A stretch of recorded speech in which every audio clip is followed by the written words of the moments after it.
So imagine a sealed, secret desert cave. Inside is the oldest, dated, completely printed book in human history. I mean, surviving 1,000 years of empires rising and falling. It really is an incredible visual. Right. It was printed in 868 AD and then hidden away around the year 1000 in the Cave of 1,000 Buddhas in Dunhuang, China. Yeah. And the core message stamped into this incredibly enduring physical artifact, it's that absolutely everything in the physical world is a fleeting, temporary illusion. It is the ultimate historical paradox. You know, the very object that proves the permanence of human record-keeping is this 17.5-foot-long woodblock scroll entirely dedicated to the impermanence of reality. Yeah, the irony is just huge. It is. We're looking at a masterpiece of Mahayana Buddhism, a tradition focused on the liberation of all beings. And it's known as the Vajracchedikā Prajñāpāramitā Sūtra, or more simply, the Diamond Sutra. Right. And like you said, this philosophy of complete transience was preserved using the absolute, most permanent, indestructible technology of its time. Which raises the immediate question of why. Like, why would someone go to the immense trouble and expense to carve a massive treatise on impermanence into solid wood blocks? Exactly. And the historical records point to a man named Wang Ji who actually commissioned this specific print. And his motives, they're central to understanding the text itself. Because he wasn't doing it to make a profit. No, not at all. He didn't print this scroll to sell it or to, hoard it in a private library for the elite. He had it mass-produced for universal free distribution. Wow, so he was just giving it away. Yeah. The inscription on it explicitly says he did this to honor his parents. Because in the context of the time, generating merit, doing something profoundly good to balance out negative karma, was a primary spiritual driver. So it was an act of devotion. Right. Wang Ji was using the cutting-edge technology of his era to literally broadcast wisdom. That is so fascinating. So the medium was mass distribution, but the message was this kind of radical clarity. Let's look at the title itself. Vajracchedikā.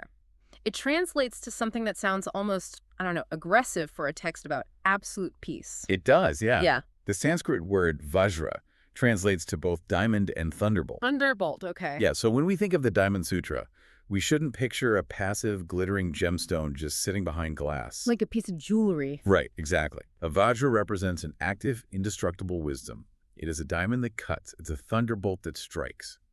The sutra is really designed to absolutely shatter our deepest cognitive illusions and, our dogmatic views of reality. Okay, let's unpack this a bit, because if it's a blade that cuts, that implies violence. Yeah. But reading through the sources for this deep dive, it feels less like a weapon destroying reality and more like, say, a surgeon's scalpel. Oh, that's a great way to put it. Yeah, like it's cutting away the cataracts over our eyes so we can actually see clearly, specifically cutting away the illusion of the independent, isolated self. The scalpel analogy is exactly right, because it's a precision instrument aimed specifically at the ego. Right. I mean, we walk around burdened by this heavy, constant need to protect our identity, our status, our separation from the rest of the world. Always keeping our guard up. Exactly. And the Diamond Sutra cuts that illusion of a permanent self away. What's fascinating here is that when you remove the ego, what is left behind is boundless, universal compassion. Oh, wow. Yeah, it basically clears the psychological space for true understanding to actually function. But the way it achieves that cutting is where the text gets notoriously difficult. I mean, it's written as a dialogue between the Buddha and a senior disciple named Subhuti. Right. And the Buddha uses this dialectical strategy that Japanese Buddhologist Hajime Nakamura calls the logic of not, or natuk. Yes. It's this relentless three-step formula of affirmation, negation, and reconstruction. It really is the deconstructive engine of the sutra. The Buddha will take a concept, completely negate it, and then validate it only as a temporary label. Right. The text is just full of these statements. For example, it says, all dharmas are not all dharmas, therefore they are called all dharmas. Right. But wait, before we go any further into the logic, what exactly is a dharma in this context? Because that word carries a whole lot of weight in different Eastern philosophies. Are we talking about physical objects or cosmic laws or thoughts? It's a really crucial distinction to make. In this specific context, a dharma essentially means any phenomena. Any phenomenon. Yeah. It could be a physical object like a tree, a mental concept like justice, or even a specific teaching of the Buddha. A dharma is literally anything we can conceptualize. Okay, so the Buddha is essentially saying all things are not things, therefore we call them things. Exactly. Or there's another famous line from the sources, the world is not the world, therefore it is called the world. I have to push back on this a little because if everything is not what it is, doesn't that just leave you with nothing? I mean, if the world isn't the world, why bother trying to improve it? Why care about anything? This sounds perilously close to spiritual nihilism. And that is the most common pitfall when encountering the concept of sunyata, or emptiness. Nihilism is the belief that nothing matters. But the Diamond Sutra is teaching the exact opposite. Okay. It's teaching us to navigate the critical difference between conventional reality and ultimate reality. But how do you separate the two when you still have to, wake up and live in the world every day? Well, the Buddha uses the metaphor of the raft to explain this tension. So imagine you're standing on a dangerous flooding shore. Right. You need to cross a raging river to reach the safety of the other side. So you gather branches, vines, whatever you can find to build a makeshift raft. You use that raft to cross the water. Right. It's incredibly useful. I mean, it literally saves your life. Sure, you need the tool to survive the environment. But once you reach the other shore and you are safely on dry land, what do you do with the raft? Do you pick up this heavy, waterlogged structure, put it on your back, and carry it with you as you walk into the forest? No, obviously not. You leave it at the riverbank, its utility has ended. Precisely. And the concepts we use, words like the world, dharmas, even the concept of the Buddha himself, they are the raft. Oh, I see. They are conventional tools we absolutely need to navigate our daily lives, to communicate, to build societies, but they are not the ultimate permanent reality. So they're just tools? Yes. The logic of not is what prevents spiritual paralysis. We say the world because we need to function conventionally, but we add is not the world so we don't become trapped by the illusion that is a permanent, unchanging entity. So you're saying we use the raft, but we acknowledge it's just a bunch of tied together sticks. We don't worship the raft. We don't carry the raft into the forest. Exactly. You use the concept, but you do not cling to it. When the text says the world is not the world, therefore it is called the world, it means we will agree to use the word world so we can speak to each other, but we mutually understand it's a temporary shifting illusion. That makes intellectual sense, but dropping the raft is incredibly difficult when the raft is your identity, or your career, or your family. Oh, without a doubt. I mean, it requires a radical rewiring of how you experience reality. And historically, this exact logic didn't just stay a theoretical puzzle in ancient India. It traveled to East Asia and sparked a massive spiritual revolution. It eventually gave birth to the Chan tradition in China, which became known as Zen. Yeah, and you really cannot trace the Diamond Sutra's impact on Zen without examining the legendary figure of Huineng, the sixth patriarch. Right. His story perfectly illustrates how this text moves from intellectual theory to an immediate visceral transformation. It is such a fascinating narrative.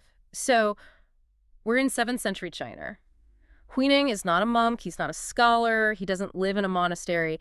He is an impoverished, completely illiterate woodcutter in the south. Right. He's at the absolute bottom of the social hierarchy, just trying to physically survive day to day. He is entirely embedded in conventional reality. Yeah, exactly. And one day, he's delivering a load of firewood to a customer, and he overhears someone reciting the Diamond Sutra out loud. And the person recites the single line, activate the mind without dwelling on anything. Just that one line. Just that one line. And in that exact second, the sources describe Huineng experiencing a sudden, intuitive flash of absolute enlightenment. He drops his wood, travels north, and eventually becomes one of the most pivotal figures in Zen history, just from hearing that one sentence. Activate the mind without dwelling on anything.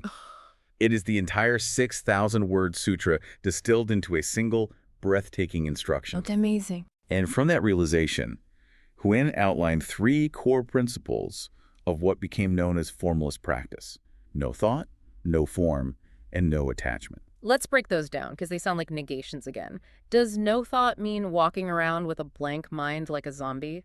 Not at all. I mean, a brain produces thoughts just like heartbeats. You cannot stop it without dying. No thought means allowing thoughts to arise and pass without getting tangled in them. Okay. You don't grab onto a thought of anger and spin it into a narrative. You just let it pass like a cloud. What about no form? No form doesn't mean ignoring the physical world. It means engaging with the world without being deceived by its apparent solidity. You see the tree, but you know the tree is just a temporary gathering of sunlight, water, and soil. And no attachment is the behavioral result. Yeah. You engage in life, but without the desperate clinging that inevitably causes suffering when things change. Exactly. You know, when I read about no thought, no form, and no attachment, it maps perfectly onto what modern psychologists and peak performance researchers call the flow state. Oh, the psychological parallels are striking. Right. Think about a jazz musician improvising or a surfer riding a massive wave. They aren't consciously thinking about the mechanics of their fingers or their balance. They are completely engaged in the action. Right. But the ego that sits in the background, judging, analyzing, and keeping score, completely vanishes. Is Zen practice essentially trying to stretch that temporary flow state across the entirety of human existence? Yes, but the mechanism behind it is what makes it so profound. In neuroscience, there is a network in the brain called the default mode network. Okay. It's highly active when we are daydreaming, worrying about the future, or ruminating on our sense of self. When athletes or artists enter a flow state, that network quiets down. Wow, really? Yeah, the ego literally goes offline. You act with pure efficiency and grace because the friction of self-consciousness is gone. The Diamond Sutra is essentially providing the philosophical framework to quiet that network permanently. The modern master, Eicho summarized the practical application of the sutra into 4 points that align perfectly with this. Giving without attachment to self, liberating beings without notions of self and other, living without attachment, and cultivating without attainment. Look closely at that first point. Giving without attachment. Normally, when we give a gift or do a favor, there is a subtle, almost invisible ego play happening. Oh, for sure. Right? It's like, I am the generous giver. You are the grateful receiver. Look at this wonderful thing I did. We are deeply attached to those roles and the status they provide. But how do you practice giving without vanity in a modern, hyper-connected society where literally every good deed can be a social media post? I mean, the currency of our culture is attention and validation. It requires immense discipline. The sutra asks us to practice charity without the concept of the giver, the gift, or the recipient. That's tough. It is. You just give, the same way a well provides water. The well doesn't ask for a thank you note. It just functions according to its nature. When you remove the ego from the equation, you enter that pure, boundless flow state. You activate the mind. You're actively doing good in the world without dwelling on the result or the recognition. So you are deeply engaged, but not entangled. That is the absolute essence of formless practice. You are fully present, fully active, but immune to the friction of ego. We've been dealing with some massive universe-bending concepts here. Emptiness, non-duality, shattering the ego with a thunderbolt. But what really grounds the Diamond Sutra is how firmly it anchors all of this in the mundane, ordinary reality of a Tuesday morning. Yes, the opening scene of the text is perhaps its most profound lesson, precisely because of how spectacularly ordinary it is. Right, because most religious texts start with cosmic fireworks. Choirs of angels, mountains splitting open, divine voices from the heavens. But how does the Diamond Sutra start? The Buddha puts on his robe, he walks into town to beg for his daily food, he eats his bowl of rice, he puts his bowl away, he washes his feet, and he sits down. That's it. He does not perform a miracle. He washes his feet. True prajna, true wisdom, is not found in a mystical trance isolated in a cave. It's found in washing your feet. In the everyday routine. Exactly. It's found in drinking your tea. It's found in executing the everyday routine with perfect mindfulness and zero attachment. The absolute is found in the ordinary. It brings the lofty philosophy right back down to earth. And the commentaries use a brilliant analogy to explain this relationship between the absolute and the ordinary, specifically addressing the concept that existence is emptiness and emptiness is existence. It's the analogy of the fist. I love that analogy. It makes the very abstract concept instantly tangible. So look at your hand. When you curl your fingers inward, a fist exists. Right. It's there, you can see it, you can feel it, it has a function. It is part of conventional reality. But when you open your hand, where did the fist go? Did it die? Did it travel to another dimension? No, obviously not. Right. It was just a temporary arrangement of fingers. The fist is gone, but it is not non-existent. The potential for the fist is still there in the empty hand. That is what the sutra means by emptiness. Things exist, but only as temporary arrangements of causes and conditions. Yeah. They have no permanent independent core. Okay, so if my job, my identity, and my life are all just temporary arrangements like a fist that's eventually going to open, why care? This brings us back to the nihilism question from earlier. If it's all going to vanish, why get out of bed? Because realizing emptiness doesn't create apathy. It actively removes fear. All our anxieties, our jealousies, our angers, they all stem from the exhausted effort of trying to protect the self. We're terrified of losing our status. Exactly. Our status, our possessions, our youth. We think the fist is permanent, and we panic when the fingers inevitably start to open. But if the self is an illusion, there is nothing to protect. Yes. When the diamond of wisdom cuts through the illusion of that permanent self, the fear vanishes. And this is where we see why ego death leads directly to compassion. It's not a moral chore, it is a biological reflex. What do you mean? Well, when the boundary between self and other dissolves, you no longer see a difference between your suffering and someone else's suffering. If your left hand gets a splinter, your right hand doesn't debate whether it's morally obligated to help. Right, it just acts. It just pulls the splinter out, because they're part of the same system. Yeah. Without the ego, universal love is just the natural state of an unobstructed mind. You care immensely, but without the clinging that causes suffering. You can appreciate things exactly as they are, precisely because they won't last forever. Which brings us to the famous closing poem of the sutra, the Gatha, as translated by the poet Red Pine. It's just a profound summary of how to view reality. It really is. It's a call to view our transient world with supreme, undisturbed calmness. The Buddha concludes the teaching by saying, "So you should view this fleeting world, a star at dawn, a bubble in a stream, a flash of lightning in a summer cloud, a flickering lamp, a phantom, and a dream." A star at dawn, a bubble in a stream. It's important to note it's not telling us the world is ugly or worthless. A star at dawn is beautiful. A flash of lightning is magnificent. But you cannot hold on to a bubble in a stream. The moment you try to close your fist around it, it pops. The beauty is entirely in its transience. The suffering only arises from demanding that the bubble be made of concrete.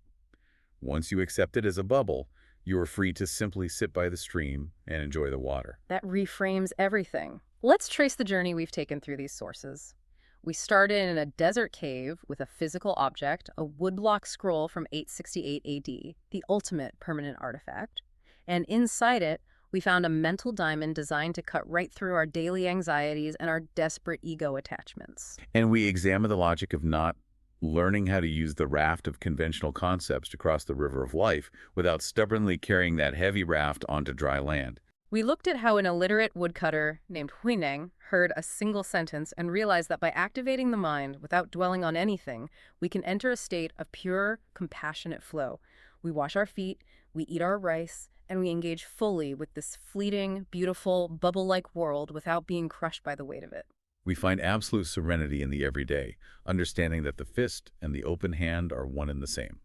As we wrap up this deep dive, I want to leave you with one final lingering paradox to mull over on your own. It builds on that last point from I Ching Yun, cultivating without the expectation of attaining anything. The Diamond Sutra insists that true enlightenment only comes when you stop trying to attain it. So as you go about the rest of your day, ask yourself, what would happen right now if you completely gave up the desire to be wise? What if the very act of trying to grasp enlightenment, trying to hold on to it like a possession to boost your own ego, is the only thing standing in your way? Let the diamond cut the illusion and see what you're left with.